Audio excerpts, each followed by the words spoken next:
10ই June থেকে আজকে 20 June এই পরপর যে 8টি ক্যান্ডেল তৈরি হয়েছে এই ক্যান্ডেলগুলো ইন্ডিকেট করছে যে নিফটি এখন ঘুমোচ্ছে। আমরা যদি নিফটির 15 মিনিটের ক্যান্ডেল দেখতে চাই, এখানে দেখুন প্রথম যে 15 মিনিটের ক্যান্ডেলটি আছে সেটিতে যথেষ্টই মুভমেন্ট, কিন্তু তারপরে যে ক্যান্ডেলগুলো তৈরি হয়েছে এগুলোতে সেরকম কোনো মুভমেন্টই নেই। মানে মার্কেট ওপেন হয়ে 15 মিনিটে যে মুভমেন্টটি দিয়েছে সেটিকে সারাদিনই জাস্ট রিকভার করেছে জাস্ট।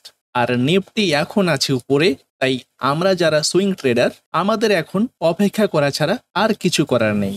আমরা শুধু অপেক্ষা করব নিফটি কখন মোটামুটি একটা লেভেলে আসে, আর এরকম একটা লেভেলে আসলেই আমরা এখানে এন্ট্রি করতে পারি। তো যাই হোক, দেখা যাক নিফটি কখন একটা লেভেলে আসে, আমরা শুধু সেটারই অপেক্ষা করব। কিন্তু নিফটি ঘুমোলে কি হবে, স্টকগুলো কিন্তু ভালোই মুভমেন্ট করছে। আর আজকের এই ভিডিওতে কোন কোন স্টকগুলো টপ গেইনার এবং কোন স্টকগুলো টপ লুজার, তার সাথে আগামীকাল আমরা কোন কোন স্টকে এন্ট্রি করতে পারি, এই সমস্ত বিষয় নিয়ে এই ভিডিওতে আলোচনা করার চেষ্টা করব। তাই ভিডিওটি স্কিপ না করে সম্পূর্ণ দেখার চেষ্টা করবেন। তো নমস্কার, আমি মুকেশ, আবারও একটি নতুন ভিডিওতে আপনাকে স্বাগত। আপনি যদি আমাদের এই চ্যানেলে নতুন হয়ে থাকেন, চ্যানেলটি সাবস্ক্রাইব করে পাশের বেল আইকনে ক্লিক করে রাখবেন। তো টপ গেইনার, টপ লুজার এবং আগামীকাল আমরা কোন স্টকগুলোকে আমাদের র্যাডারে রাখতে পারি, এই বিষয়গুলো দেখে নেওয়ার আগে প্রথমেই আমি যে বিষয়টি নিয়ে আলোচনা করব এটি এই 10,000 টাকার পোর্টফোলিও। আমি প্রিভিয়াস ভিডিওতেই এই 10,000 টাকার পোর্টফোলিওটি শেয়ার করেছিলাম। আপনি যদি সেই ভিডিওটি না দেখে থাকেন, প্রথমে সেই ভিডিওটি দেখে নেবেন। ওই ভিডিওতে আমি আলোচনা করেছিলাম যে আমি টোটাল 4টি পোর্টফোলিও মেনটেন করার চেষ্টা করব। যে পোর্টফোলিওটি এই 4টি পোর্টফোলিওর মধ্যে প্রথমে 10,000, তারপর 50,000, তারপর 1 লাখ, তারপর 2 লাখ। কেননা আমরা যারা শেয়ার বাজারে ট্রেড বা ইনভেস্ট করি আমাদের সবার কাছেই সমান ক্যাপিটাল থাকে না। আমরা হয়তো কেউ 20,000 টাকা দিয়ে ট্রেড করি, আবার কেউ 20 লাখ টাকা দিয়ে ট্রেড করি। আমরা হয়তো কেউ 1 লাখ টাকা দিয়ে ট্রেড করি, আবার হয়তো কেউ 5 লাখ টাকা দিয়ে ট্রেড করি। কিন্তু আপনি 1 লাখ টাকা দিয়ে ট্রেড করুন, আর 10 লাখ টাকা দিয়ে ট্রেড করুন, আর 50,000 টাকা দিয়ে ট্রেড করুন, মানি ম্যানেজমেন্টের যে বিষয়টি আছে সেটি সবখানেই সেম। আমরা যদি সঠিকভাবে মানি ম্যানেজমেন্টটুকু করতে না পারি, তো ট্রেডিং স্ট্র্যাটেজি থেকে শুরু করে সব বিষয়গুলোই হয়তো অকেজো হয়ে যেতে পারে। তাই ফান্ডামেন্টাল, টেকনিক্যাল এবং ট্রেডিং সাইকোলজির মতোই আমরা মানি ম্যানেজমেন্টটুকু সঠিকভাবেই করার চেষ্টা করব। আর আমার উদ্দেশ্য আমি শেয়ার বাজার থেকে কত প্রফিট করলাম সেটা নয়, শেয়ার বাজারে আমরা যে ভুলগুলো করে থাকি সেই ভুলগুলোকে যাতে আমরা সংশোধন করতে পারি সেটাই আমার উদ্দেশ্য। কারণ শেয়ার বাজারে আমি অনেক ভুল করেছি, আর সেই ভুলগুলো থেকে অনেক কিছুই শিখেছি। আর আমার সেই ভুল করে শেখার থেকে যদি কারো ভুলের পরিমাণটা একটু কমে যায়, সেখানেই আমার সার্থকতা। তো যাই হোক, এই 10,000 টাকার পোর্টফোলিওটি আমি যেভাবে মেনটেন করব, ঠিক একইভাবে 50,000 টাকার পোর্টফোলিওটি মেনটেন করব, ঠিক একইভাবে 1 লাখ টাকার পোর্টফোলিওটিও আমি সমানভাবে মেনটেন করব।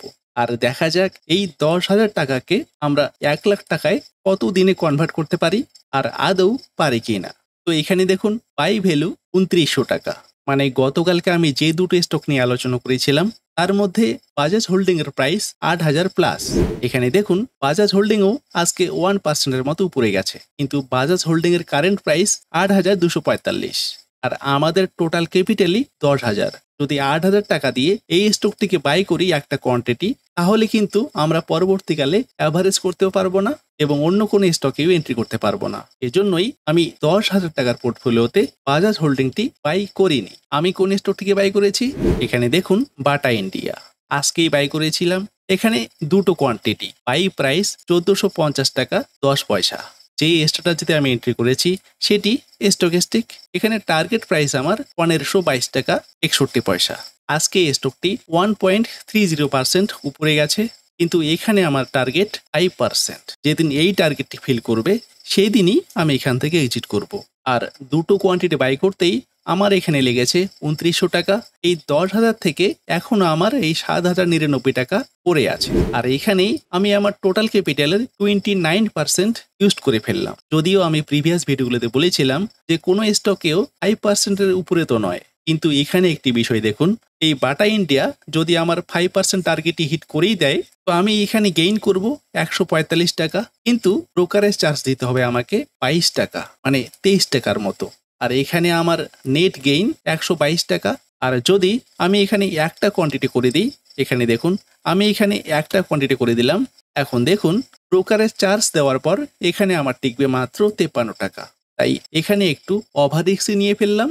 এখানে আমি একটা কোয়ান্টিটি নিলেও আমার টোটাল ক্যাপিটালের পার্সেন্ট হয়ে দাঁড়াচ্ছে 14%। তাই এখানে আমাদের একটু রিস্ক নিতেই হবে। যখন আমাদের ক্যাপিটাল বেড়ে যাবে তখন হয়তো আমরা মানি ম্যানেজমেন্টটি আরো নিখুঁতভাবে করার চেষ্টা করব। তাই প্রথমে আমরা একটু ক্যাপিটালটাকে বাড়ানোর চেষ্টা করব, তারপর এই পার্সেন্টটাকে কমিয়ে নিয়ে আসবো। তবে আমি এই বিষয়গুলো শেয়ার করছি শুধুই লার্নিং পারপোজ।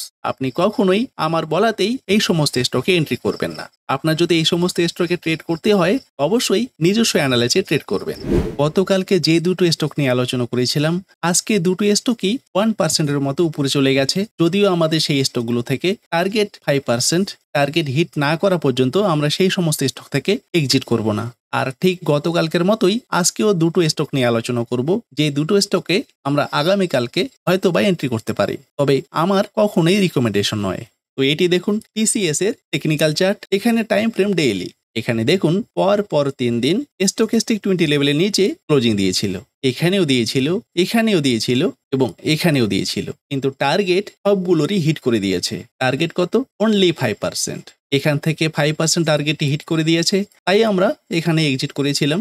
আর এখানে আবারও হয়তো একটি আমরা সুযোগ পেয়েছি, যে কারণে আমরা এখানে এন্ট্রি করতে পারি। তবে শুধু এন্ট্রি করলেই হবে না, এন্ট্রি করার আগে সঠিকভাবেই মানি ম্যানেজমেন্টটুকু করে নিতে হবে। এখানে এন্ট্রি করার পর যদি স্টকটি 5% নিচে আসে তো অ্যাভারেজ করব, কিন্তু তারপরেও যদি নিচে আসে তো এখানে কোনো রকম অ্যাভারেজ করব না। এখানে টার্গেট অনলি 5%। এই টিসিএস আইটি সফটওয়্যার সেক্টরের এখানে মার্কেট লিডার। 250টি স্টকের মধ্যে এটি 1 নম্বরে, যার কারেন্ট প্রাইস 3,787 টাকা। এফ টু ইকুইটি এখানে 0.09, প্লেসড এখানে 0.28%, আরওসি 64%। যে স্টকটির সেলস গ্রোথ 6.85% আর প্রফিট গ্রোথ 10%। যে স্টকটি প্রিভিয়াস ইয়ারে প্রফিট করেছিল 42,303 crore, আর নেক্সট ইয়ারেই সেটি ইনক্রিজ হয়ে 46,099 crore পৌঁছে গেছে। আর যে কারণে আমরা এই স্টকটিকে আমাদের র্যাডারে রেখে ফলো করব। নেক্সট যে স্টকটি আছে এটি জেবি কেমিক্যাল অ্যান্ড ফার্মা। এখান থেকে দেখুন খুব সহজেই টার্গেট হিট করে দিয়েছিল এবং এখান থেকেও টার্গেটটি হিট করে দিয়েছিল। আর এখানেও আমাদের হাতে এসছে একটি সুযোগ, এই সুযোগটাকে আমরা হয়তো কাজে লাগাতে পারি। এখানে স্টকেস্টিক 20 লেভেলের নিচে ক্লোজিং দিয়েছে, আর এই স্টকটি পর অনেক কয়েকদিন ধরেই রেড ক্যান্ডেল তৈরি করে যাচ্ছে। আর হতে পারে এখান থেকে একটা আপ মুভ, আর যদি এখান থেকে একটা আপ মুভ হয়েই যায় তো আমাদের 5% টার্গেটটি খুব সহজেই ফিল করে দিতে পারে। তবে খুব সহজেই ফিল করে দেবে এরকম কোনো গ্যারান্টি নেই। আমরা যদি এখানে এন্ট্রি করি যাতে টার্গেট হিট না করা পর্যন্ত এখানে টিকে থাকতে পারি, সেজন্য মানি ম্যানেজমেন্টটুকু সঠিকভাবেই করে নেব। এই স্ট্র্যাটেজিতে সাধারণত কোনো রকম স্টপ লস নেই। স্টকটি ফার্মা সেক্টরের মার্কেট ক্যাপ দিয়ে এখানে 19 নম্বরে আছে। এখানে দেখুন 19 নম্বরে জেবি কেমিক্যাল অ্যান্ড ফার্মা। এখানে মার্কেট লিডার সান ফার্মা। মার্কেট ক্যাপ দিয়ে স্টকটি অনেকটাই পিছনে আছে, যদিও এখানে টোটাল স্টক 182টি। আর এই 182টি স্টকের মধ্যে মার্কেট ক্যাপ দিয়ে এই স্টকটি 19 নম্বরে, যার কারেন্ট প্রাইস 1806 টাকা।